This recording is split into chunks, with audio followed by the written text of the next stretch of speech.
everyone, Bandit here. Welcome back to the channel. We're back in Microsoft Flight Simulator, and for today's flight we're going to feature a trip in the Blackbird Simulations T6A Texan II.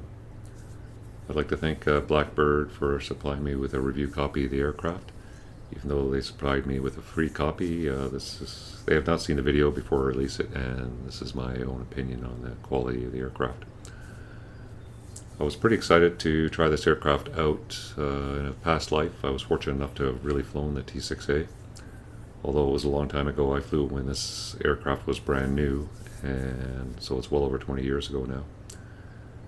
But it was a great airplane to fly, and I'm excited to see how it shakes out in the simulator here. So if you're new to the channel, thanks for joining me. Take time, hit the subscribe button, and appreciate it. And if you're a returning subscriber, thanks again for joining me. No, it's been a while since I've been able to get a video out. A lot of things going on in real life. But yeah, finally get some free time here, so we'll get back into the sim and try to do some more videos here. Anyway, without further ado, let's take a look at the T6A by Blackbird Simulations. Start off just looking at the exterior here, and the exterior modeling looks really nice. There's a tablet on board, and you can add or remove chocks or the covers here. You can see the canopy is open. There's no way to open any of the engine covers or anything like that. And on the left side here, you can see the little releases. There's a baggage compartment. There's no way of opening that either in the aircraft, but otherwise everything seems to function pretty nice. The modeling looks really nice. The details look great. So overall very nice exterior modeling. So let's hop inside and see what it looks like inside. Okay, we're here in the cockpit of the T6A, and overall the modeling and texturing looks amazing. Very, very detailed. If you come around from the left, all the circuit breakers are modeled. Every switch in here is functional. Yeah, the flooring and rudder pedals look great. The controls look great. All the switches look great. The panel looks really nice. So yeah, so no complaints at all on the modeling. A little glitch in there probably with the shadows, but we'll see. The detail looks really nice when we're operating the aircraft. Before we get going here, I'll just start off about the tablet. Comes with the tablet that you use to do the setup on the aircraft, so just go through it quickly. While we're here, we'll remove the chocks and the pitot covers. You can have different start states, ready to fly cold and dark. You can have two pilots or just fly solo, and we'll put it on auto here, which I think removes the displays in the rear cockpit when you're not in the rear cockpit. You can fly it from either cockpit. They're both fully functional, but when you fly solo, all the switches, you have to fly from the front cockpit because all the required switches are in the front cockpit. And if you fly solo, you just pre-flight, make sure all the switches are in the back or off, and then you set your ISS appropriately. We'll talk about that in a second. Settings, you can choose your GPS database, and I just have the world one set here. GPS software version. Seems you have to select this every time. I'm not sure. Couldn't find anything in the manual about this software version. I'm going to pick the first one because I'm assuming when I flew it, that's probably what it was. You could also add a backup oxygen system to the OBOGs, which is the onboard oxygen generation system. I didn't have it on the airplane, so I'm not going to select it. You can also, so that would just add a little emergency oxygen switch there. And you can also add air show smoke if you so choose, which will give you a little smoke panel down here. I'm not going to use that either. You got your breathing volume. You can set that as well. And yeah, for controls, other aircraft settings. Oh yeah, trim. You can set your trim here. TAD effectiveness. So the aircraft has a TAD, which is a trim aid device to help counteract a lot of the adverse yaw effects of a turboprop. I recommend for the sim putting it on perfect. It worked pretty good in the real airplane, but for the sim, because you don't have any feel for adverse yaw or anything like that, I'd recommend just putting it in perfect, especially when you're starting out. Controls, it's got nice access to control key mapping here. So I have my controls mapped for multiple airplanes, but I can also I have a few unused buttons on my joystick and stuff and throttle, and I can use this just to map those particular buttons that I might not use in other airplanes, like nose wheel steering, for example. I just map to a button on my joystick. Another good one is miscellaneous. I map the idle cutoff, and then make sure you do your axis calibration. And so you can see here the throttle, PCL, moves, and I got the button set to make it go cutoff. And just when you calibrate, I found if I calibrated it idle right to the very stop there, the cutoff didn't work, so I had to just bring it off the stop and then make that my idle detent, and then the cutoff seems to work. Yeah, so you have that, and then you also have failures modeled as well. And I'm not going to get into failures. I tried one earlier, and it worked really well, and it's very effective, good simulation. And you can set it up as easy or max realism. I just got it on no failures right now, so we'll just leave it like that for now, and that's pretty much the tablet. So that's the tablet, comes with it. As I said, there's a manual that comes with it, fairly extensive manual. It's well over 100 pages. Covers off lots of stuff about the airplane, has a checklist in the manual, and yeah, very extensive. And there's also an included 50-page manual on just how to use the GPS alone. So the GPS is very accurately modeled as well. So yeah, a lot of reading if you want to get into this airplane. For checklists also, I'm not going to use a checklist for the flight because that's the way we trained in the Air Force. We had a checklist that we carried with us, and it did have all the normal checklists and emergency checklists, but we were expected to know all the normal checklists from memory, and we were also expected to know all the critical emergencies from memory. And we just carried the checklist around as a backup, and also for non-critical emergencies that you wouldn't see very often. Basically, it's set in the leg pocket in my flight suit and really never came out. So, but they do have, if you're starting out here, they do have a checklist up here, and it's a really nice Microsoft included checklist here. Has all the main features for setting up the airplane.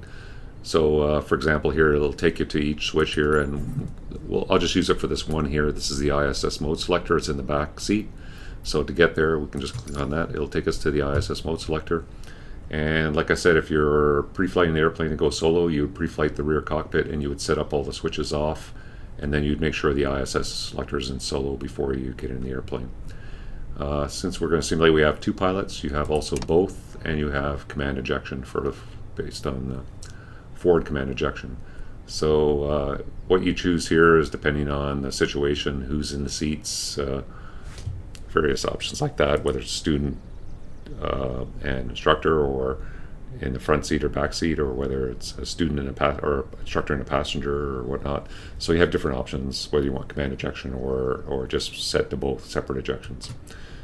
So I'll set that to both, and we'll go back to the front cockpit here, and that's pretty much all the switches were off in the back cockpit, and then yeah, so we're pretty much ready to go, I think.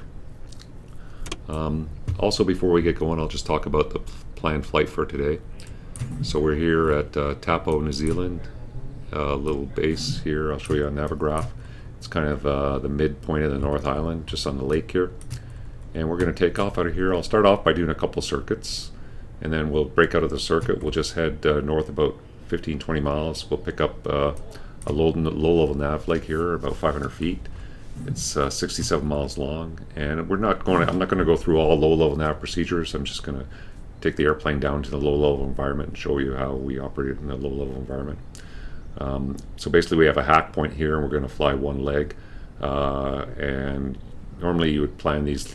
There'd be multiple legs, and you'd have multiple checkpoints on the route and stuff like that for basic low-level navigation. But we're just going to do the one leg here. So we'll hack here, and then this leg takes 16 minutes 45 seconds based on a ground speed that we fly of 240 knots. And yeah, so we should you arrive at your hack at a certain time, so that you're going to arrive at the target at a certain time, so you have a certain time on target. So we're just going to arrive at the hack whenever, and then we'll see how long, if the 16:45 is pretty accurate for arriving on the target.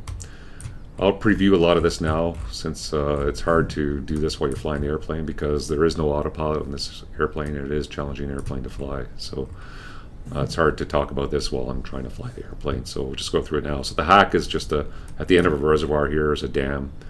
It starts at a river here. We're going to track 320, and we got basically lower terrain in the most of it. Nice big lead-in feature here is there's a mountain right here, so we're just going to go right over the ridge line here. And you can see there's a hill here that we're going to have to pop over. And then when we come into the target, there's a town on the right, road coming out. We're going to be looking for the river on the left, and where the road comes out of the town and the river intersect, that's our target, which is going to be a bridge. From there, we'll pop up, and we'll just say this is an acceptable training area to work at 10,000 feet or above. So we're going to pop up to 10,000 feet, and we're going to do some area maneuvers. We'll do a stall and a spin, and then we'll try one aerobatic. We'll do a loop. And then from there, we'll come back to Whenuapai, which is the base just north of Auckland here. And it is actual air base where the New Zealand Air Force flies the T6A. So, and it's just north of the city of Auckland here, and Auckland Airport is right here, the main airport, international airport. Yeah, so we'll come back here, and we will come in for a GPS approach by bays. So I have a flight plan pre-set up. So we have waypoint 1, waypoint 2, and bays, and then we have each airport, departure airport and arrival airport loaded in a flight plan. So that's what we're going to be doing for the trip today. And the GPS approach, what I'll do is I'll pause the sim, because it's going to be hard to explain the GPS. Well, I try to fly the airplane at the same time. So I'll pause the sim and we'll go through the GPS approach that we're going to be flying when we get to Whenuapai. Okay, so that's the plan for today's trip. So yeah, without further ado, let's get this plane started up and get going. Okay, as we're going through the cockpit, basically just flow around the aircraft a few times and make sure everything is ready to go. So the first thing we're going to do is we're going to close the canopy up here. Canopy release there, just grab the handle and close the canopy down, make sure it's locked. And it's hard to see in the lighting here, but there's a little green indicator to show that it's locked. And then I'm going to come around the left, make sure all the circuit breakers are in, our canopy fracture handle is in. Check the PCL, free movement there. Flap lever is up. All our switches are off for now. Normal and trim disconnect, TAD is off. The emergency handle is in. GPS could be on, we'll put it on bright for daytime. Just set up your audio panel as required. Check the condition of all your CRT screens here, they're all good. It's caged on the standby, these are your standby instruments. Check that the ELT is armed, our traffic advisory system standby. So this is if you want traffic alerts, I'm going to leave them off for the flight today. Gyros and slave. Parking brake is set. Check all your switches are off, auto, or normal. So batteries off, generators are off, aux-bat is off. We leave that off. It's only aux-bat is if you need. If you weren't able to access the main battery bus and you didn't have your standby instruments, you can flip this on and then you at least get your standby instruments back. Your starter should be normal for the ignition, auto for the fuel balance, off for the transfer there. Avionics off, bus tie is normal, probes are off, boost pump is off, PMU is normal. And I'll just mention what the PMU is. It's a power management unit. It's kind of like a FADEC system. It will monitor the power of the aircraft. It won't let you exceed 100% torque or overtemp the airplane. So the idea is that it's set up to fly like a jet. So there has one power control lever, and that's all it has. There's no prop levers. There's no mixture controls or anything like that. And so it's designed to mimic a jet trainer in terms of functionality of the thrust system. So you can just jam this power lever forward with the PMU operating and it's going to go right to 100% torque or maximum torque. If you're at high altitude, you might not get 100%, you might only get 80-90% torque. But at the lower altitudes, it's going to prevent you from over torquing, over temping, so you'll always get 100% torque in the low altitudes. And then the propeller is controlled by PCU, which you have no control over. There's no switches for it, but that will keep your propeller speed controlled at 100% propeller speed. Unless you're idle on the ground, then it will reduce. Yeah, so that's how the airplane is controlled. So PMU is normal. We have our pressurization panel. Everything is off here. Oxygen is off. Check all our circuit breakers on the bottom right hand side. And back over here, it's kind of hard to see, but we have our, it's where you plug your G suit in. And I'm not going to fly that today. We're going to simulate that we're not flying with a G suit today. We're just doing a little cross country. We're not going to pull any more than 4G for the trip.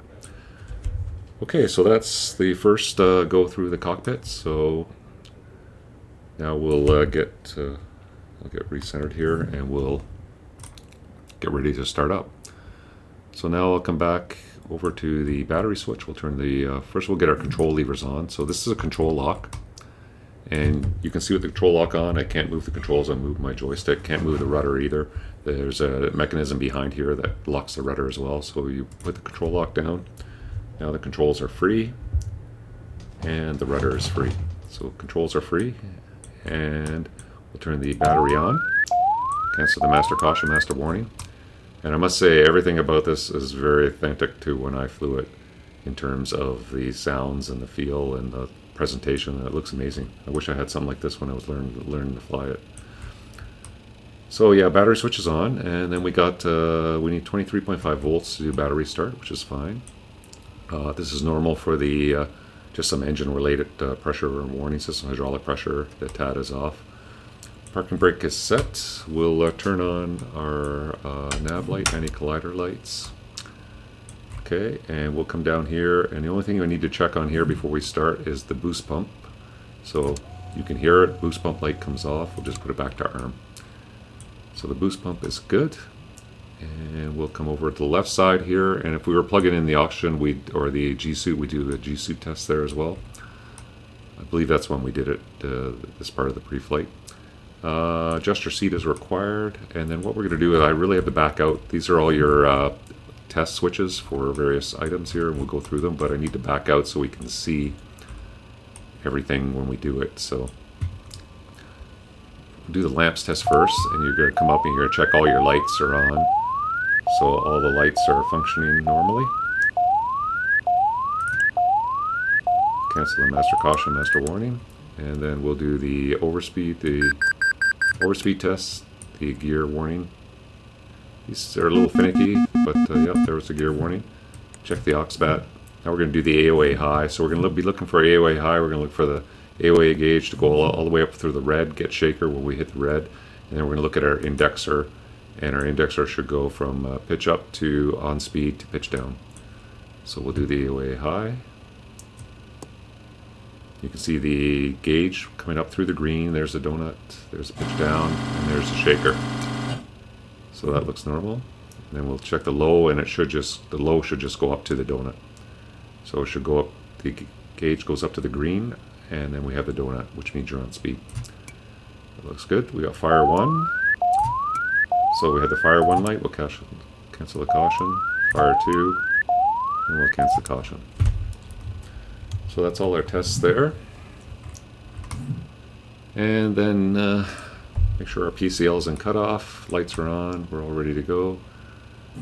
Okay, so I think we're ready to start. So for the start, I would give the signal to the ground crew, and all you need to do first is bring your PCL up slowly until you see the start ready light here. So it's not above the idle gate, which is where it would, once you go above that gate, then once you're flying, it's not going to go below that until you lift the engine cutoff.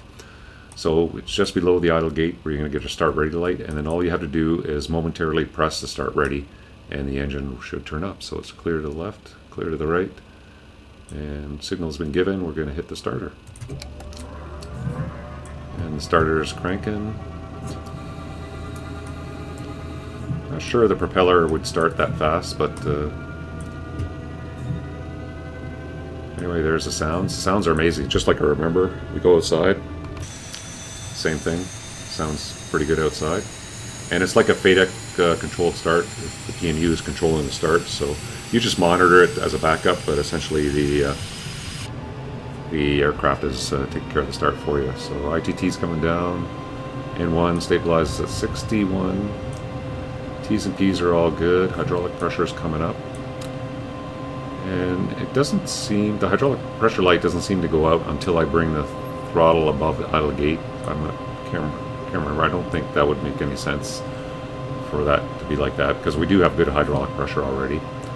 So we got a good start. So now I would bring the throttle up past the idle gate. And that all looks good, and eventually I think the hydraulic pressure light should go out here. Because we do have hydraulic pressure in the green. I don't have any failures I've simulated, so I'm not sure why that is not going out. Maybe it needs a generator on. We'll just check that here. No. There we go, now it's out. Yeah, so I'm not sure why it's modeled like that. It could be correct. I don't remember, it's been a long time since I've flown it, but I would expect, since the pressure was in the green, that the gauge would show in the green. But maybe it did need power from a certain bus for that to function, I'm not sure. Okay, so we have a good start. We're at idle. TCPs are all good. You can see we got this is pretty much a normal pressure fuel load. It's about 1,100 pounds of gas, so that's pretty much normal. So these are all your engine instrument gauges here. We have torque, ITT, N1. We have our oil pressure, temperature, hydraulic pressure. This is where your fuel is, and this is where your cabin differential is, your fuel flow, cockpit altitude, and then you have backup torque and N1 over here in case you had a failure of this gauge over here. Okay, so we come down now, we'll get everything set up over here, so we'll just leave that off, generators on. All these stay in auto and normal. We'll put the avionics master on, and the avionics will start coming up. We already tested the boost pump. We'll put the pressurization panel, bleed air on. I'll put the evap blower, or the ram air, to normal, and I'll put the air conditioning on. I'll just leave the rheostat set in the middle there, and that's good. And the evap blower I'll leave off. Put the oxygen on, and you can see we have flow there. We'll do the oxygen test, max, and then we'll do the emergency test, and we should get pressure flow there. So it looks good. Okay, then we'll come back around over here, and probably a good time we'll take our pins out. So pins are out. This is where the ejection seat pin gets stowed, and this is where I'm not sure where they stowed this in the aircraft here. I can't remember where we stowed it, but it might have been down in one of these little cubbies here, but I don't remember. And then we'll come up and we'll need to check our trims. So trim disconnect is in normal. The trim aid is off, and I need to get down below the gear handle to see this, but we'll check our trims switches. So we got elevator trim is moving back to the green for takeoff. Check our aileron trim, and you can see the stick move.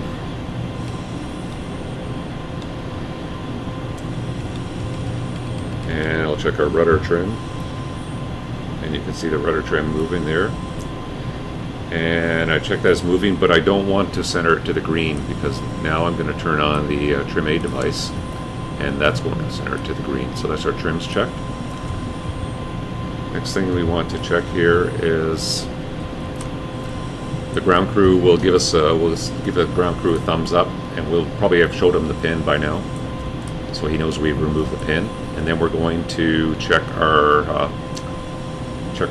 speed brake and our flaps. So we're going to deploy the speed brake. So I just have a switch set for that. So the speed brake switch is actually right here on the throttle. It's an in-out switch, so I have it set on the joystick. So I'll just deploy the speed brake, and the speed brake's in the belly of the aircraft, and we can just pop outside and have a look at that. So I'll bring the speed brake back in. So that's the speed brake. And when the speed brake deploys, it causes a bit of a pitch down moment of the aircraft, but pitch up moment of the aircraft, and that's pretty normal. And yeah, it's pretty effective speed brake. So we deploy speed brake. The ground crew would give us the thumbs up, and then he's going to signal us to put takeoff flap. So then we move our flap position lever to takeoff. It goes to takeoff, and the speed brake automatically deploys. And the reason he's checking the flaps for us is because these are split flaps, and we can't see them from the front-seated aircraft especially. So you see their split flaps here, but they're not viewable from the front of the aircraft. So he's just checking that for us. and then he tells us to go flaps to land, and the speed brake automatically deploys whenever you select flaps. And so we saw that function occur, and then he checks land flaps, gives us a thumbs up, we go back to takeoff, and then he gives us a thumbs up, and then we'll clear him off, and then we're done with the ground crew for the flight. So we got our flaps set for takeoff. We'll now come in and talk about the GPS real quick. So I'm going to do a quick overview. I'm not going to go through it in great detail. The best way I can sum it up is its functionality is very similar to GSN 530 in Microsoft Flight Simulator, except that you have a split panel here, so you have the left and right side, and then you have inner and outer knobs on both left and right side. You have all the different functions, so you select the function with the inner knob here for the left side, so I can cycle through different functions. But first I have to initialize it, so so the cursor's already active to initialize it. So let's set our altimeter here. I'll just use the B button. So we got 2983. So I'll initialize it to 983. I'll hit enter. So we've got today's date. UTC altitude is pretty close, 1,300 feet. And this, putting the correct altimeter in, increases the accuracy of the altitude. And we'll select enter.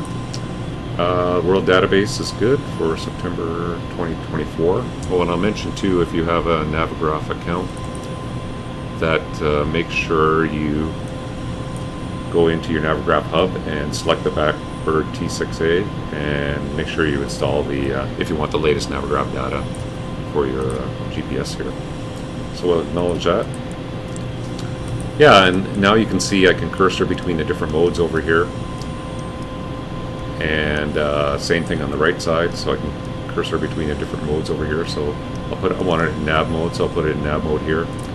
And I don't have anything in the flight plan right now. And then on this one here, I'm going to start off in flight plan mode.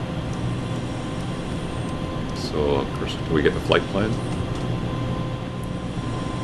So right now, flight plan 0 is the active flight plan, and there's nothing in the flight plan. As I mentioned before, I did create, you can save flight plans, multiple flight plans. I can't remember how many, 10, 15 flight plans. But yeah, so we're in flight plan 0. There's no active flight plan, but I can cycle through the different flight plans, and I have different ones. The one we're going to use today is we're departing Taupo, and we're going to Whenuapai, and we got the 2 waypoints I created, and you create the waypoints, so I'm not going to go through that in detail, but then we have bays, which is the initial fix for the GPS approach on 2-1. That's Whenuapai Airport. So I'll just hit cursor, and we're going to use that waypoint and hit enter, and now you can see that's automatically now our active waypoint, flight plan 0. And you can see we got NZAP to waypoint 1 on the nav 1 page. So what I like to keep up here just for general flying is nav 1, because it has your active waypoint, distance, ground speed, ETE, bearing. And then on the other page, I usually put up another nav page, which is nav 3 page, which allows me to compare my direct track to the true track, to your actual track, so that you can see if you're drifting off track and stuff like that. Because there's no wind indicator for this aircraft, there's no air data computer. It's not getting the information from your altimeter or your airspeed indicator. So it's very more basic GPS. So you don't have wind indication. So the way you can figure out your drift is if your track you want to fly is the desired track. So yeah, now we'll just go through. So that's the initial GPS setup. So that's good for now. We'll go through here. We have UHF radio. That's it. You can change the frequencies, but it doesn't do anything in the sim. We have VHF radio, so we can just select a frequency here. Let's just put it on 22.8.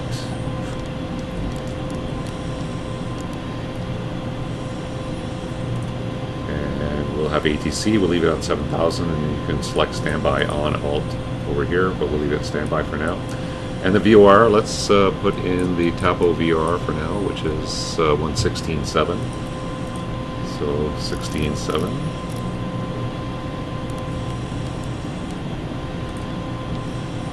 And we'll swap that over, and then I'll put the Whenuapai VOR in the, which is 16.4. I'll have that in the standby.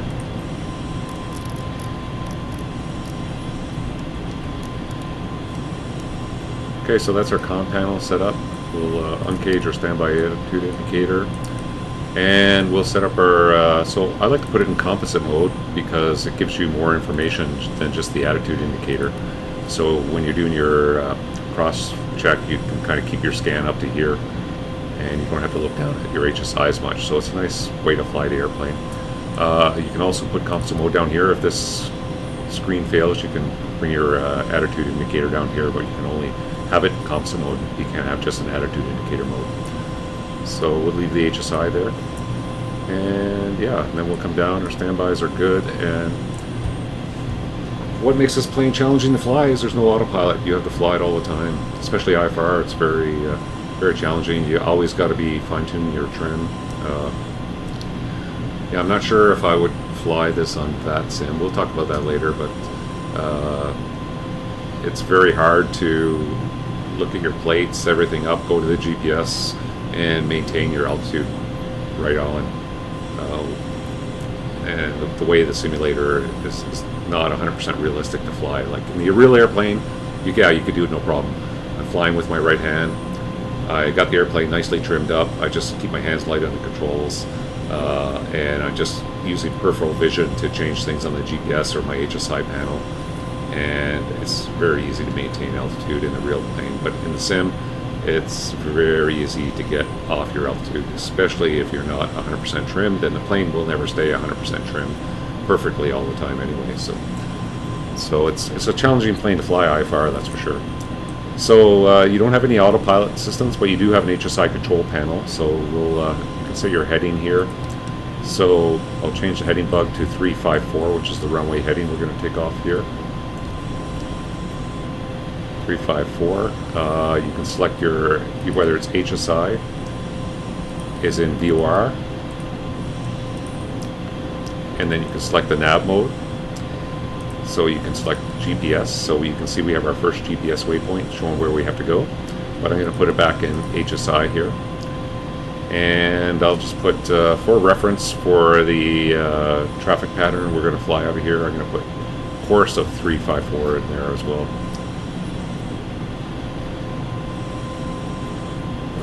354, there we go.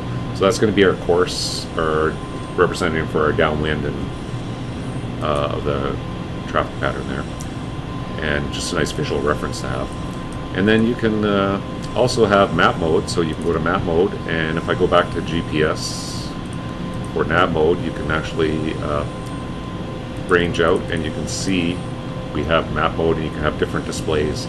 So you can cycle through the different map modes, what's on the display, how much information you want. And there's our first tractor, waypoint 1, waypoint 2, and then up to Whenuapai there.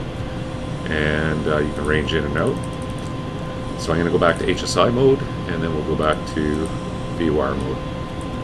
And then you got your needles here. So I got, you can have nothing on needle 1, VOR, or GPS. So I'm going to put VOR. And then on needle 2, I'm going to have GPS up there for you. So that's basically it. You only have one VOR ILS radio, and that's it for navigation. So that's our HSI control panel. Like I said, when you're trying to fly and then trying to look down and manipulate this, it's very easy to get distracted and get off your altitude. So challenging airplane to fly IFR. We'll come through here. Everything is good. It's all set up there. Our caution panel is all clear. All we have left to do is put on the pitot heat, which we'll do after we taxi out. All switches are good, and I think we are ready to taxi out. So we'll taxi out, we'll do a quick run up, and then we'll just go right into the traffic pattern. Okay, taxi out. I'm going to release the parking brake. Just holding on the brakes here. I'm going to activate my nose wheel steering, and you can see when I activate the switch on my joystick, nose wheel steering comes on here. And we'll add a little bit of power. I'm going to taxi out to the left there, take off runway 35.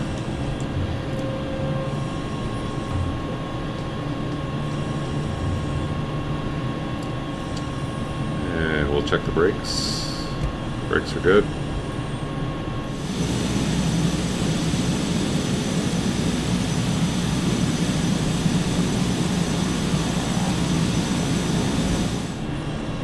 Yeah, it didn't take too much power to get going there.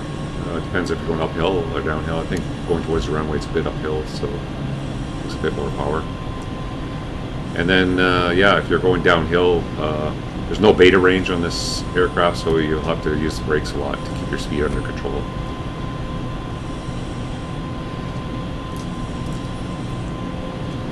So we'll check our instruments. HSI is tracking. Looks good. Just light winds here, a little bit of crosswind, I think. Just as we're talking about New Zealand here, I love flying in New Zealand, especially I'm in North America, so when I fly in the evening, it's always daytime in New Zealand, and it's a beautiful scenery. And one thing I'll talk about too, this is a freeware airport for Taupo on flightsim.to, and also there's one for Whenuapai on flightsim.to, and there are a ton of great freeware airports for New Zealand. I just love flying the GA planes here, and it's a lot of fun. The scenery is great, and lots of interesting weather to deal with, and IFR can be challenging. Problem is though, a lot of the airports don't have METARs, so this airport doesn't have a METAR available. So you're guessing what the weather is going to be like. You can just go up and kind of look for a civil aviation forecast, but yeah, it can be challenging. Okay, I'll stop here, set my parking brake. And yeah, we're going to go through a quick run-up. The run-up is pretty easy. All we're going to be doing is checking the propeller governor works, the propeller control unit works when the PMU is off. So we're at idle. I'm going to shut off the PMU. The N1 will increase to 67%. So you hear a little surge there. So PMU is off. We've got the PMU fail and PMU status lights. We'll cancel those. You can see the goes up 67%. Pretty much everything else is normal, and all we have to do is we have to advance the torque up to, we get 100% NP, which is about 30%. Once we're there, we stabilize, and then all we're going to do is check that the PCU works. So I'm going to advance some power and make sure that the propeller stays within 100 plus or minus 1, plus or minus 2, I think. So we'll just advance some power and bring it back off, and yeah, no problems. Keeping control of the propeller. Come back down below 30. Goes back to idle, the propeller starts slowing down. Once we're at idle, put the PMU back to normal, lights go out, and that's all we have to do for a run-up. Okay, so no traffic here, it's clear and final. We're going to be using runway 35 here for circuits. And what I'm going to do for a circuit here is what's called a closed pattern. So we're going to go right into a tight turn. So as soon as I got gear up, flaps up, speeds above 140 knots, we'll increase the pitch a bit, and we're going to maintain a good 30 to 45 degree bank turn, and we're going to continue that climb and roll out right on downwind, very close to the runway.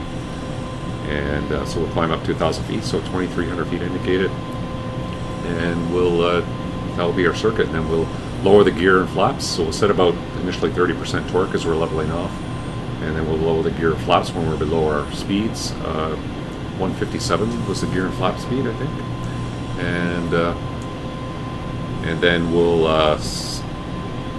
decelerate to about 120 knots, and then we're going to do a final turn into the runway once we're about 45 degrees offset from the threshold of the runway. And then then we'll lower, as we start our final turn, we'll lower land flap, and then we'll just fly the final turn to eventually transition to the attitude indicator to try to get to the donut speed, get on speed for the attitude, and on a 3-degree glide path. So we'll talk about that as we're doing it. Overall, I find a lot of the flight modeling of the airplane to be fairly good from what I remember in terms of the yaw effects and stuff like that. Like when you pitch up, you get a little bit of wing drop, stuff like that. One thing that I have noticed though is this airplane has been very challenging to land, and it doesn't land like anything I remember in the real world. When I flew this airplane it was challenging to land, but not that challenging. And one thing I noticed is whenever I land this airplane, as soon as the mains touch down, the nose wheel drops to the ground even if I'm adding more back pressure to the stick, I can't keep the nose off the ground. So you'll see it when I do a touch and go. As soon as the main's touched, the nose wheel just drops to the ground, and there's nothing I can do to that. And then I power up, take off, go around again. And in real life, when I was doing touch and goes, I remember bringing the thrust lever back, the power and control lever back to idle, settling down on the runway. As soon as the mains touch, I go full power, and I would just keep the nose wheel off the ground. I wouldn't let the nose wheel touch the ground, and then I'd just fly away like that.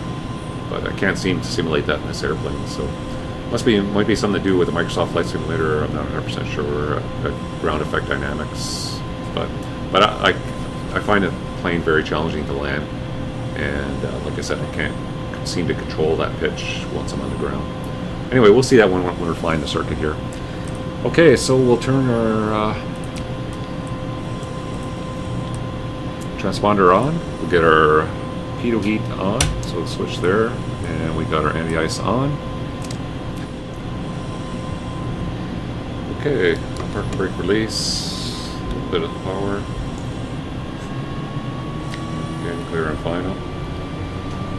Nozzle steering's on. We'll disengage that when we get onto the runway and lined up.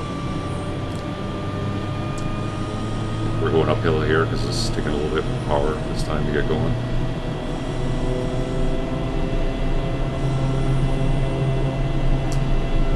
Still not a lot. I can't remember how effective it was to get this thing going taxi power-wise, but I don't remember it being that much.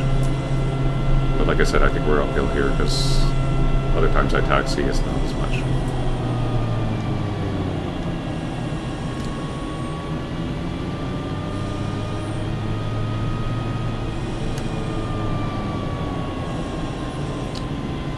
Get lined up.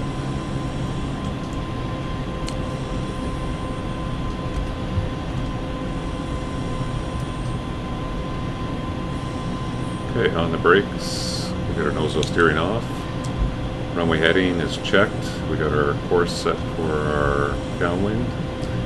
And it's going to take a little bit of right rudder, so essentially the way you get going here is you power up till you get 100% propeller speed, and then you check your T's and P's. So usually just above 20%. It's fine here, so that's pretty good. So we got 100% NP, T's and P's are all in the green. And then you can just slowly advance the power lever right up to 100%. And it's going to take a little bit of right rudder to keep the nose straight as you're rolling here. So get some power.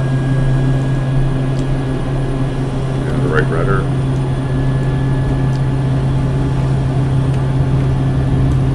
Okay, airspeed's alive. 85 knots. We rotate 7 to 10 degrees up.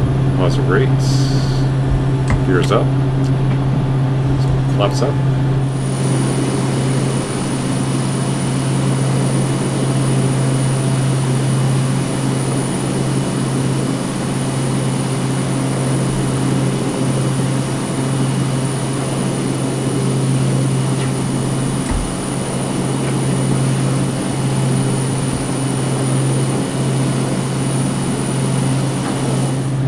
About 10 degrees of pitch. And check gear is up, flaps are up. We're above 140. And I'm going to pitch up a little bit more and roll it over to about 30 to 45 degrees of bank. Once we're a couple hundred feet below, I'll bring the power back, bring the pitch down. Just got above 100 feet high there. I'll set the torque at around 30.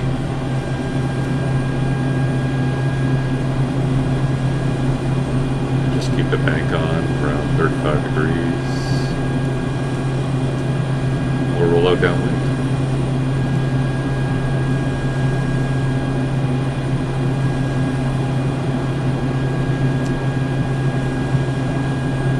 So I just use that course needle just to kind of give myself my downwind.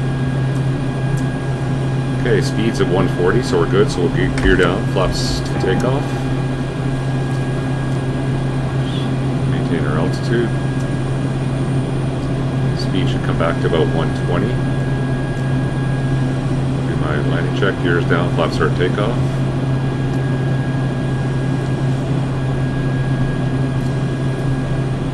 And we'll be looking, we're just by the threshold, so we're going to go till we're about 45 degrees from the threshold. So once it's kind of splits the wing and the canopy still there.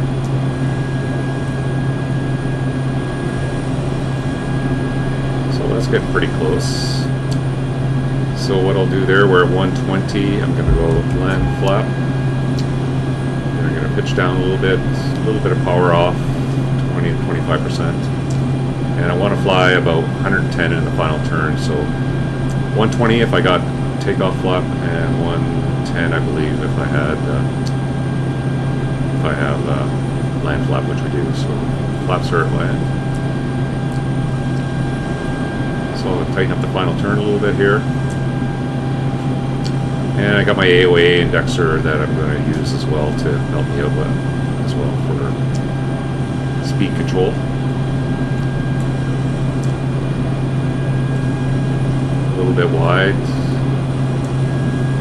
No problem. We'll just come back. So glide path is looking not too bad. I'm just going to aim to the threshold of the runway until we get the 2 reds, 2 whites. And then I'll transition to the piano keys there. So there we go. Transition to the piano keys now. We've got a little bit of a crosswind here. So now I'm going to bring the power back, looking to get the donut. So pitch up, there's the donut on speed. Got a little bit of a crosswind here. And you can see that nose just drops as soon as I touch down. A little bit of a crosswind, a little challenging. Speed's good. Pitch up, there's a little bit of wing drop. 10 degrees. Pause rate, gears up. Flaps up. So you gotta hit the flaps twice to get them up, because we're still at land flap.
Gear is up, flaps are up, speed's about 140, and we'll try one more. See if I can do it a little bit better this time. So a little bit of pitch up, up to 30, keep it at 30 degrees of bank just to go a little bit wider. There's our altitude, the power back. Got a little bit high on that one. Correct that.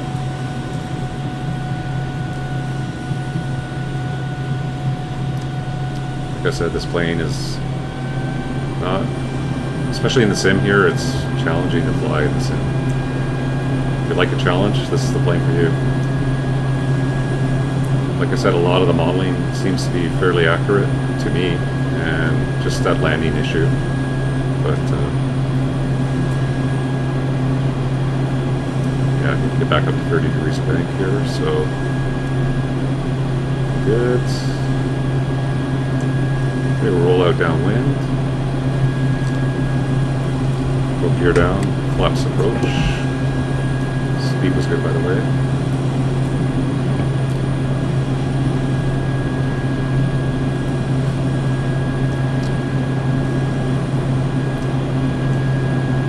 Okay, we'll just maintain until we're downwind here. A little further out this time, so it should be a little bit better. So we got gear is down, flaps are at takeoff. Just to beam the threshold there. Probably a little bit too far out this time. Oh, losing some altitude. Get back up there. See, that's what I mean. It makes it challenging because I'm using my joystick knob to check my position there, and it's easy to let your pitch drop if you're not fully trimmed up. So we'll go final turn, full flap. I'll just keep the power up a little bit since we're 110. Just pitch down a little bit, and probably keep 20 degrees of bank initially.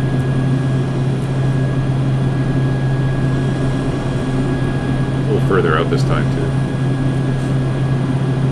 So I'm going to keep a little bit more power on. I'm going to keep 110 in the final turn here. And you're also using your AOA indexer as well. So as long as you're not more than, as long as you're a donut or below. This is looking not too bad actually.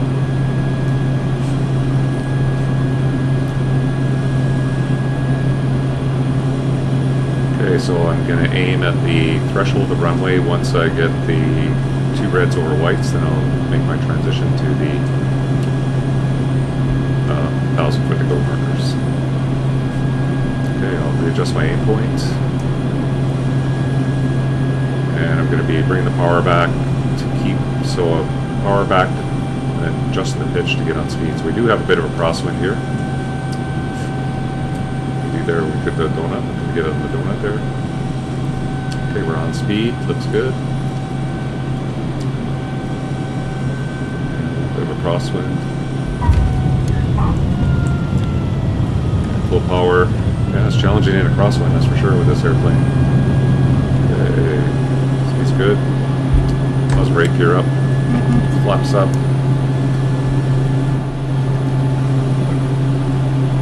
And yeah, so we'll just head out. So gear is up, flaps are up, and we'll just keep 100%. We're going to climb straight ahead to our waypoint, which is on the magenta needle there, and we'll go up to about 2,500 feet to get to fly to our target. So I'll level off, pull back about 70-80% torque. Just going to fly visually out to our hack point for our target. So that was a couple circuits. You can see a challenging airplane to fly accurately, especially when you're trying to look for pattern references and stuff like that. Definitely a challenge. Landing, definitely a challenge in the crosswind. This airplane only had a 20-knot crosswind limit, I believe. So definitely a challenge to fly in a crosswind, that's for sure. I'll get it trimmed up here as we head to the target, and yeah, so it looks pretty good. And yeah, we'll check in with you when we get a little bit closer. Well, closer to the target, about 5 miles away. I'll check back in with you. Okay, we're just approaching the hack point for the little nav. So you can see it on the magenta needle there. It's just straight ahead. So I'm going to get rid of the magenta needle because normally we don't use the GPS for assistance. Get rid of the other needle too. We'll use the course though. The track we're going to fly from the hack is 320, so I'll set 320 on my course just for reference. And we're just coming up over the hill, so the hack should be, there should be a reservoir just off the nose there, and then we should see, so there's the reservoir, and then we're going to want to hit the dam, which should be the left side of the reservoir, at on a track of 320. I'm going to get my clock ready to go, so we'll select it. So there's our clock, control to start it, and we want to fly. So there's a reservoir. So reservoir is probably going to be the dam. Should be over to the left there on a track of 320. So we want to fly these little navs at about 500 feet, and we want 240 ground speed because it's easy math to do corrections for time. So that should be the dam right there, and about 80% works pretty good. If I fly about 235, 240 with, or 230, that should work pretty good. So we're gonna hit the hack here. So I'm gonna kind of fly with my left hand as I use the mouse here. So we hit the hack, it'll be starting your time, turning towards your track of 320. So time is running. Turn 320. Track is good. Set your throttle at 80% for the speed. And off we go. And then we're getting about that 500-foot side picture there. Might be a little bit low, might be about 300 feet, but yeah, so now we just fly along the track. So it should take 16 minutes, 45 seconds. We'll update our track with good references on route, but there is a really good reference as the ridge line I talked about for that mountain. We'll see that when we get a little further along. So this is flying low level. This is kind of how we did it. I'm not going to get into all the facets of flying a low-level nav and corrections for timings, but usually what you do is you look for visual references to correct back to your track, and then once you hit that visual reference, you coordinate it to a time on your chart, and if you're late, then you increase your speed for a certain amount of time to get back on time, or you decrease it for a certain amount of time to get back on time. So that's how you kind of do it. It's kind of cool. The visuals are so nice here in Microsoft Flight Simulator that you can actually navigate VFR in this sim, which is kind of nice. Anyway, we got a ways to run here, so I'm going to be low level here. Once we get a bit closer, you're going to see, you can already kind of see it off in the distance. We're going to be flying just, I think, to the left of this mountain up here, so that's quite a ways up there. So that's a good reference. It's nice to have a reference far away for these tracks, but yeah, that's pretty good. So we'll see you when we get there a little bit closer.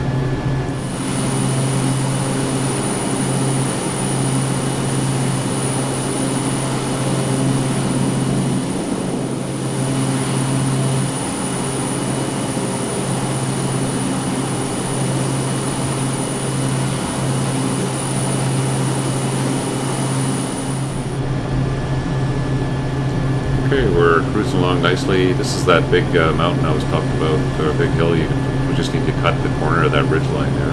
So I just have to come a little bit left just to avoid it, and I'll go back to 320.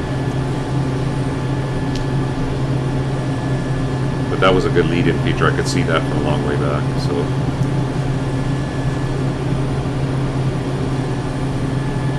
the town cutting the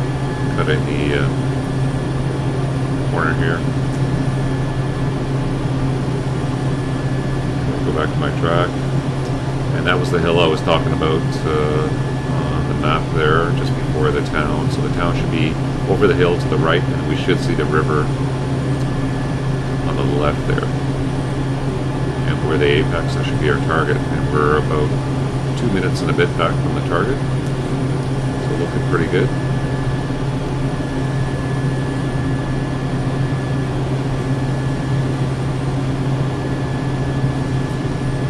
Yeah, so obviously we used to train these little navs to hit a time on target, because you're simulating dropping bombs, like you know, the Army wants you to take out a bridge at a certain time, so you would simulate starting your route to arrive at the bridge at that time.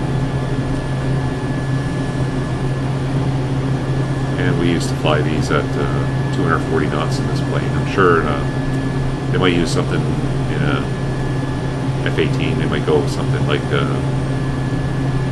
another speed like 320 or 400 knots. I'm not sure what they would fly with NZAP, but anyway, we got to pop up just to get over this hill a bit, so we're going to bleed off a little bit of speed, but that's okay, we'll pick it up on the way back down again. Then we'll be looking for our references. So we should have a town off to the right. You can kind of see that starting to come up now. Yep, so there's a town, and we'll be looking for the river as we come up to the left there. I can see a couple rivers right now, but the one I'm thinking of, this was one off in the distance, but the one I'm thinking of might be this one here.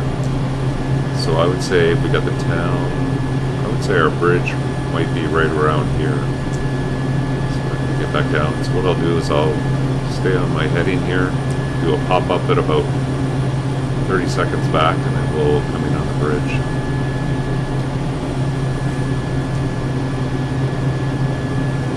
So that's definitely the town. We definitely have the river off to the left there. Must be a dike or something just below us now. good. Got less than 45 seconds to go. See how accurate our time was. Okay, and I'll pop up. Just convert it. Back down. We'll look for our target. And there it is, the bridge right on the nose. So 6:15:45 is when we wanted to hit that target. It's pretty close. And on top of targets now. It's not bad. It's amazing how you can visually navigate in the sim here. The graphics are incredible. Okay, so that was a little low-level nav flight. A little bit of fun.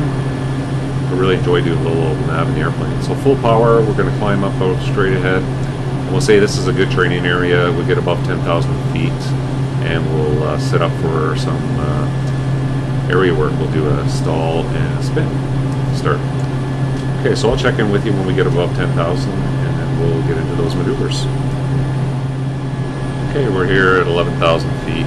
We'll say we're in a good training area here.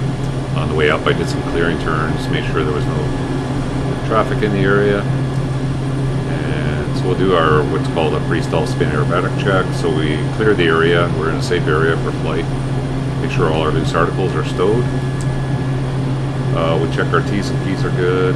Fuel, we have lots of fuel and no imbalance. And we're going to start off with a stall. Just before we do start off though, I'll just talk about the pressurization. So you can see we have 1.3 delta P. At 11,000 feet, we got 8,000 cabin altitude. So when you go up to 30,000 feet in this airplane, you're not going to have cabin altitude below, I can't remember what it is at 30,000 feet. It's probably going to be like 17,000 feet. So that's why you're on oxygen all the time. And the oxygen system is an OBOG system. So it's called an onboard oxygen generation system, and that continuously makes O2 for the flight. So you don't need to top up with O2 everywhere you go, which was a nice feature for this airplane for cross countries. Okay, so anyway, let's get into the stall here. So I'm going to stall straight ahead. This plane had very good stall characteristics, very good spin. It's hard to get into a spin. Basically, you really got to work to get it into a spin. So basically, you have to stall up and apply full rudder to get it into a spin. So we'll stall first, show you the stall characteristics of the plane, and then we'll get into a spin. So I'm just going to maintain 11,000 feet. We'll head west here, kind of towards Whenuapai, general direction.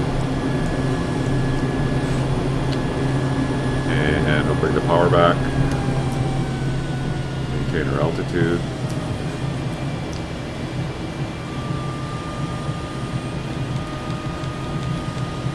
Put the speed bleed back. And with these dihedral wings and the nice stall characteristics, you can see when I stall the airplane, I can actually have pretty good aileron control. So we get the gear warning horn there, so there's nothing I can do. I don't think there's a cancel for that. And we'll watch the speed come back. You can see the AOA needle increasing. So we're getting up to 14, 15. And we're going to pull back in the stick. We're into the shaker. And it'll go right up to 18 on the stall. And I got the stick all the way back. We're into a stall. You can see the rate of descent increasing. I got the stick all the way back right now. But you can see I got good aileron control. The airplane's descending at a pretty good rate, 2,000 feet per minute. It's kind of stabilized at the 80 knots, so very good stall characteristics. I kind of remember doing this in the airplane too, demonstrating this. So just take a look outside, see the airplane. Still good aileron control, and I can move the ailerons quite a bit, and it's not even going to go into a spin here. Those dihedral wings that we have here. Okay, but to get into a spin, all I got to do is kick in a whole bootload of rudder, and then it's going to go into a spin. So we'll try that here. So kick in a whole bunch of rudder, and I'll keep full back pressure, and then we'll go 2 rotations of the spin, and then we'll recover. And the recover, you just ease off the back pressure, apply opposite rudder, stop the rotation, and then ease out with a dive, and then as power is required. So here comes the rudder. Full back pressure still, full right rudder. There's 1 rotation, 2 rotation, and we'll recover. Opposite rotation, stop the spin, ease out of the dive, start bringing in a little bit of power.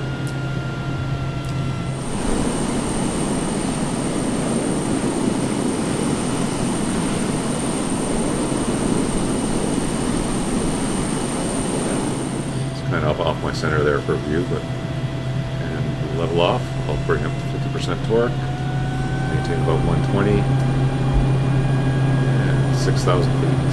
So I'll get back to 6,000. That was pretty good. Yeah, so that's fairly accurate for aircraft stalls and spins, as far as I remember. Anyway, like I said, it's been a long time. I'm certainly by no means a recent expert on this airplane, but definitely seems reasonable from what I remember.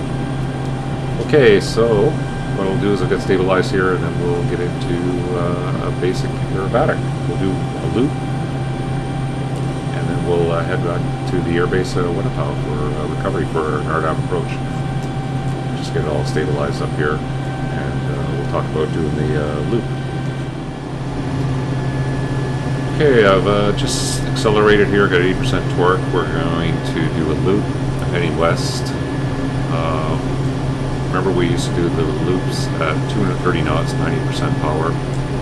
And initially what you do is you pull about 3 to 4 G, and you try to maintain that constant pitch rate as you go through the maneuver.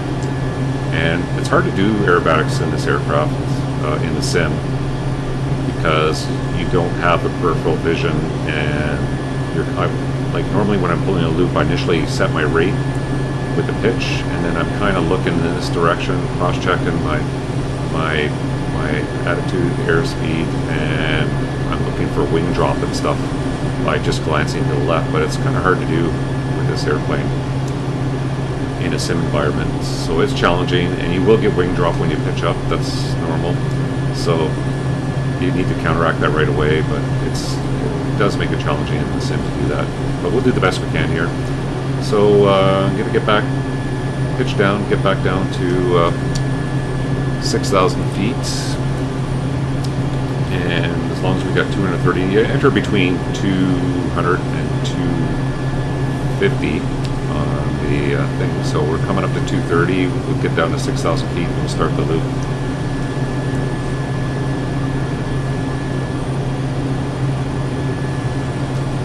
So we'll just pitch down a little bit. When we hit 6,000, as long as we're at 230, slightly faster is fine. Then I'll pull 3 to 4 G, or sorry, 3 to 4 G, and then so there we go, 6,000. So I'll pull up 3 to 4 G, a little bit of wing drop, try to keep the back pressure going, keep the rate going. Rate is the important thing here. Coming over the top, still got that little bit of wing drop, correcting that. Good speed over the top, just over 100 knots. Come back around, and looking for 6,000 feet. A little bit low, but looked a little bit pitchy there at the end, but yeah, that wasn't too bad for a loop.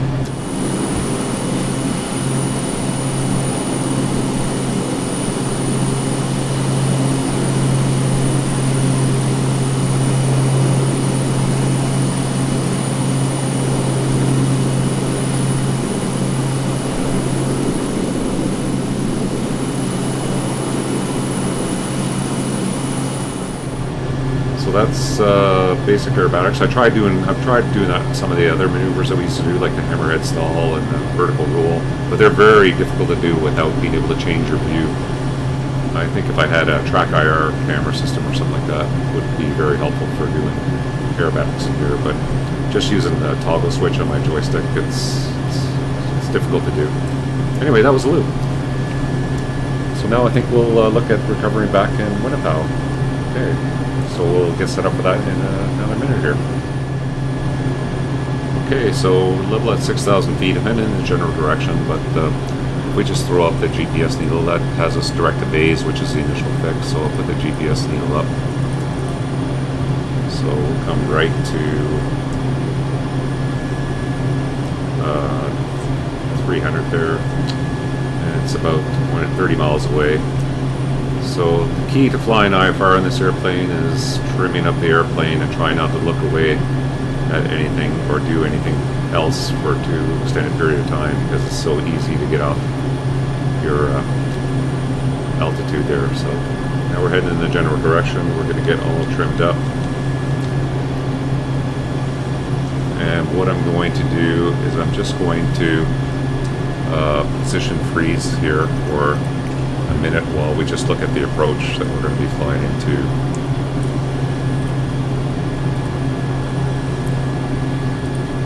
Whenuapai here. Just call that up. Okay, so we're coming into Whenuapai Military Air Base here, and we're going to be doing the RNAV runway 21.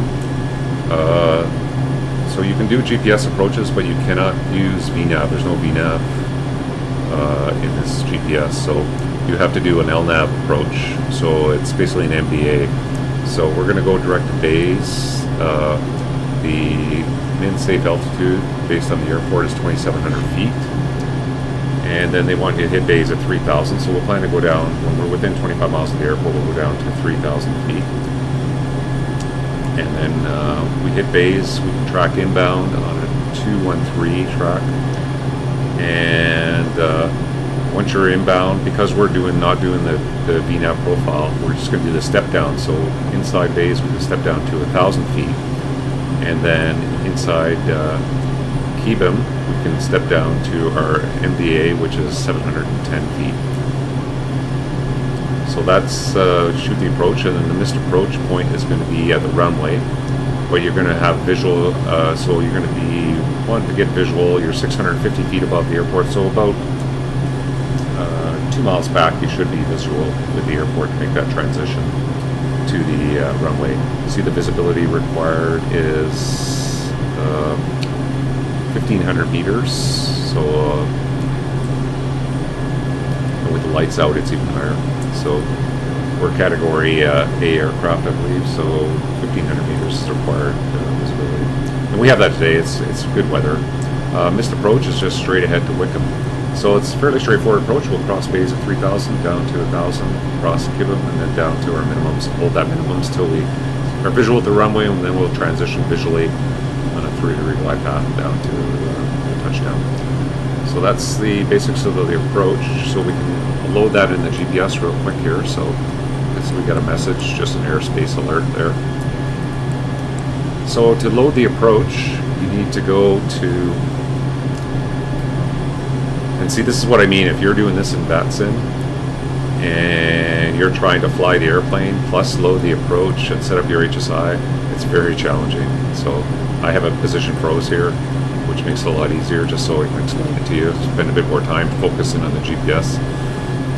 So to get the approach in, we have to go inner knob here till we get to the airport page, and then we need to go, and we got the wrong airport, NZAP, that's our departure airport, so we hit cursor, and we need to go NZWP.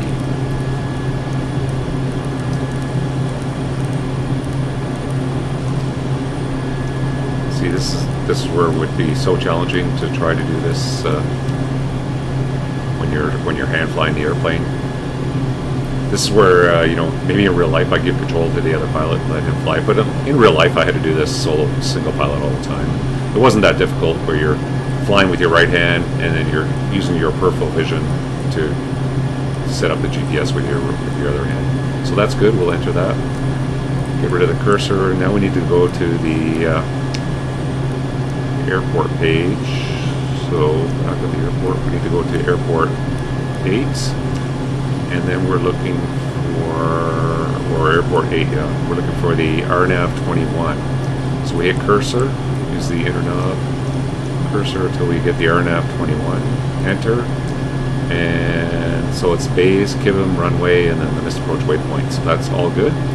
We can enter that, it's loading the flight plan, and now you see we're going waypoint 2 to base as a track. So now I'm going to set up my HSI, And HSI, I'm going to go down to nav mode. I'm going to select until we get GPS, but that's based on the track from waypoint 2. So I'm going to say we're clear direct base. So now we can go just direct, and oh, I'm going to clear that. Sorry, I'm going to go to hit our cursor down to bays, then select direct to bays, enter, and now you see that it centers up. So now we're direct base, 26 miles. And so now I'm going to set up back my, and I have my flight plan here, the active flight plan, and then it's going to be base, and then it's going to be the approach for runway 21 in Whenuapai. So now I'll just set up go back to nav mode here, and I'll keep nav 1, nav 3 up here for reference. Okay, so I got my GPS needle, GPS track. I'll flip the VOR to Whenuapai for information. I'll put that up on my number 1 needle, and you can see it correlates with the GPS or sorry, that's the GPS VOR. So there's the VOR. So that's Whenuapai right there. We're going to fix, so that looks good.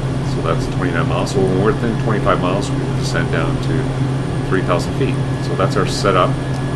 So I think we're all ready for the approach. Just what I'm going to do is I'm going to put my heading bug on the inbound track for the approach, which I believe was 213. So I'll put my heading bug on 213 just for a reference, and I'll take it off flight freeze, and we'll start flying the approach. So now there's no autopilot, you got a hand fly. So let's say we've been clear for the approach. So I'll just maintain 6,000 until we're within 25 miles of the VOR. You can see we're drifting off track there, so I need to get back, get off track. And a good way to check your track is look at the GPS. So I can't get too close here, but left hand. So if I look at the GPS here, and I got that page up, so my track is 300 and I'm flying 297, so I'm getting back on track. So once I'm back on track, if I turn right till I have both of these saying 300, and then I won't have any more drift. So I'm back on track. I'll come a little bit right. Now they're both saying 300, so I'll fly that heading to stay on track. So that's how you deal with drift, because there's no wind indication to calculate that here. So it looks pretty good. So I'm looking for within 25 miles. We're just coming up within 25 miles now. And I'll just fly down to 3,000 feet. So your needle here is in magenta right now, and or in cyan, sorry, and the accuracy, I believe the scale deviation is a mile for the GPS when you're in en route mode. And once the approach becomes active, these needles will switch to green, and then this scale will be, I think, it's a third of a mile. 0.3 is each deviation for accuracy for the approach. So your accuracy for the approach for your course deviation changes when the needle switches green, and it'll say approach mode active. Okay, so I'm within 25 miles. I'm going to bring back the power. We'll keep the speed at 200, and we'll just see it bring back the power. It gets induced a little bit of roll there. And we'll keep the speed at 200, and we'll descend down to 3,000 feet. I don't know if they added VNAV capability or updated the GPS to these airplanes after I flew them, but we could do ILS approaches for precision approach, but then all the RNAV approaches were just step-down approaches. There was no VNAV. There is a VNAV function in the GPS. I haven't really used it much. It's just to calculate your VNAV descent profile, but you're setting everything up manually, so it's basically putting in your airspeed, your rate of descent that you want to fly, and come up with how far back you want to start your VNAV descent. But it's a lot easier just to do it on your own.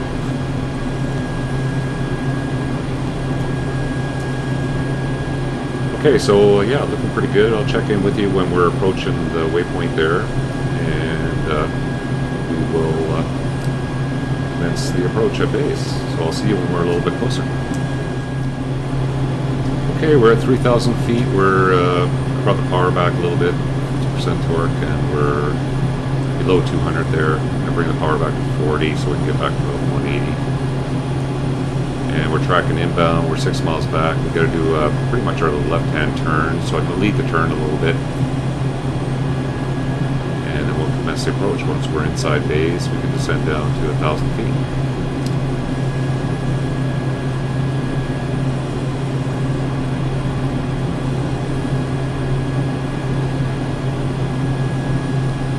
Like I said, it's constant trim. Trying to maintain flight here. If you're watching this black square, maybe I know that you're not going to put an autopilot on this airplane. It's not realistic, but maybe a nice feature would be maybe have a touch point like right here or something. That all it's going to do is activate like a heading altitude hold. So it's almost like giving control to the other pilot for a minute, so you can set things up. Because otherwise, it's just too challenging to fly this airplane on that sim. I might try it sometime just for the heck of it anyway, but that would be a nice feature. Just hit that click spot, then you know it's going to maintain heading, altitude, whatever you have. It's not like you can't change the heading or altitude. It just kind of holds it for you, and then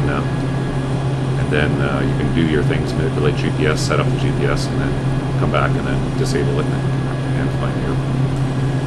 It would be a good feature to add, I think. Okay, so yeah, just coming up to the waypoint. I'm gonna about a mile back. I'll start the turn. Get a little bit low, correcting.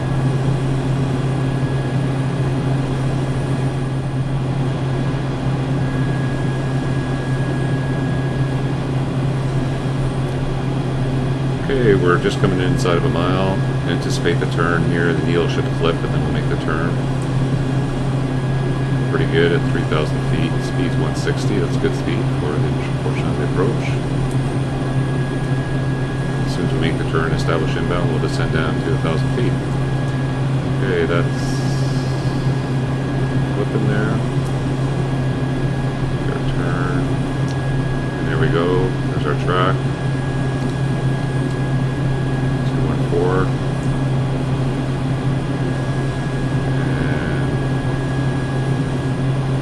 We get established inbound, we'll start our descent down to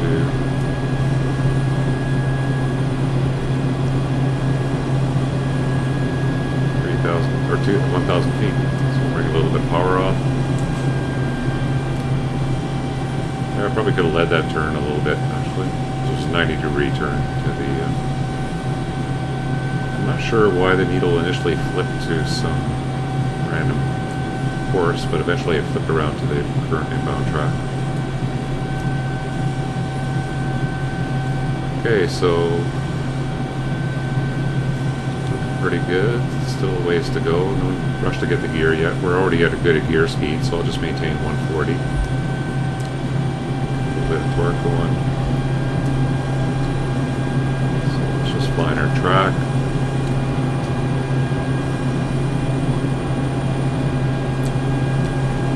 214.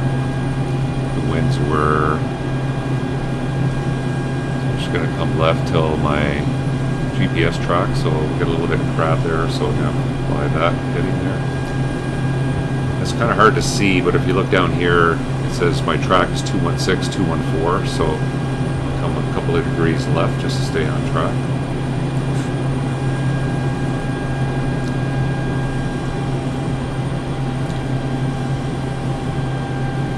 Matched up now, so it should work pretty good. A couple miles back, it should switch to green. So we got 500 feet to go. Just make sure my altimeter is updated. 1011. So we do have winds out of the north here. quite a bit of craft to fly.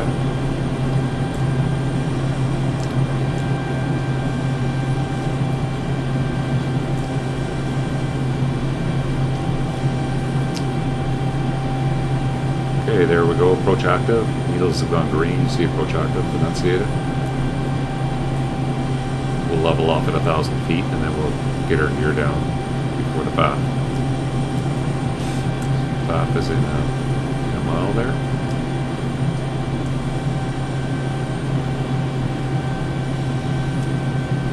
So we'll level off. Okay, we'll go, speed is good, gear down, flaps to approach, maintain 1,000 feet, bring up about 30% torque. Watch the pitch up. Aircraft are very pitchy sometimes. Maybe it's my joystick calibration I need to fix there. Okay, so 1,000 feet, looking for the FAF. There's the FAF. We can go down to 7. Pretty good wind out of it up here. So we'll get the power back, go down to 720 feet.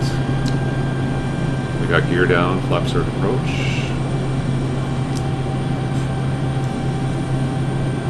And I fly the approach at 120, and then I'll select, once I'm visual and I'm going to land, then I'll select land flap and start bleeding off the speed. So there's 100 above.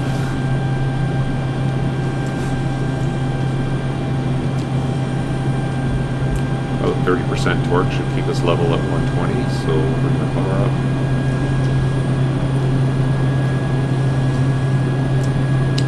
It's MDA, so we'll fly 720 as best we can. Track the needle.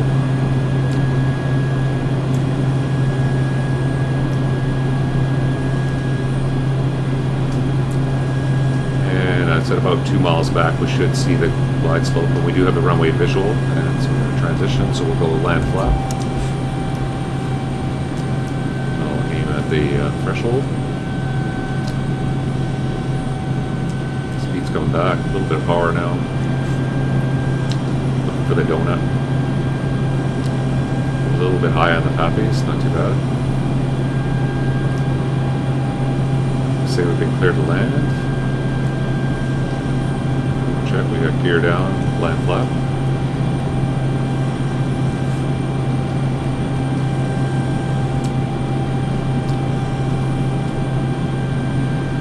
Good glide slope.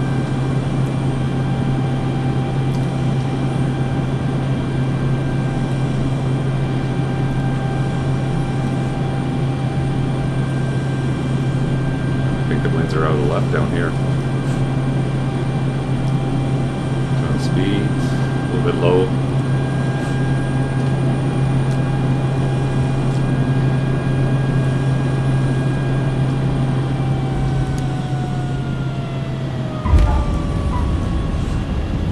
And touchdown. Welcome to Whenuapai.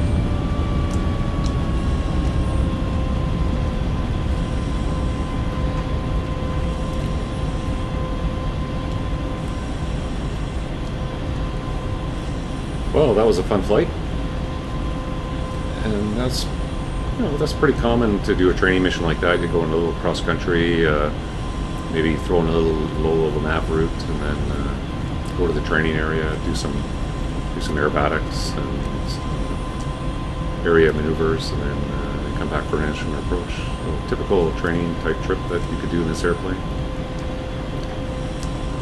It's definitely a lot of fun. Okay, we're down at taxi speed here, so I'll engage my nose wheel steering. Get my flaps up. Landing lights off, taxi light come on. We'll just exit and park straight ahead here. This, like I said, is another freeware scenery from flightsim.to, so as I mentioned, there's lots of great sceneries sim here for New Zealand.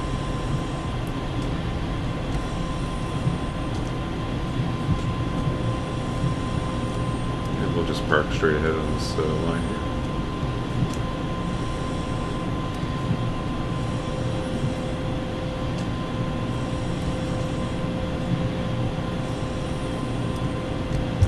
Okay, we'll get our parking brake on.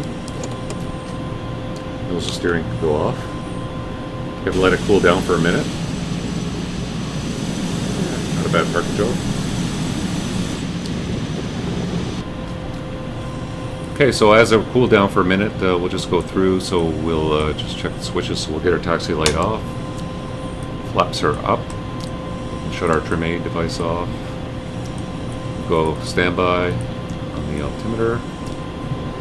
Come down here, we'll get our probes off. And we'll kill the ram air conditioning. Bleed air is off. Get our avionics off.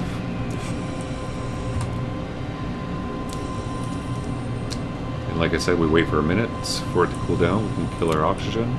So I think everything is off. It's our OBOG's warning there.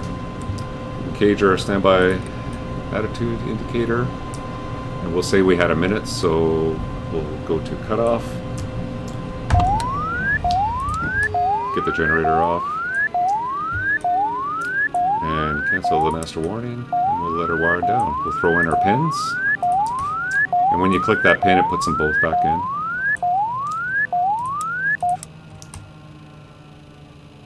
And she winds down, we'll get that canopy open.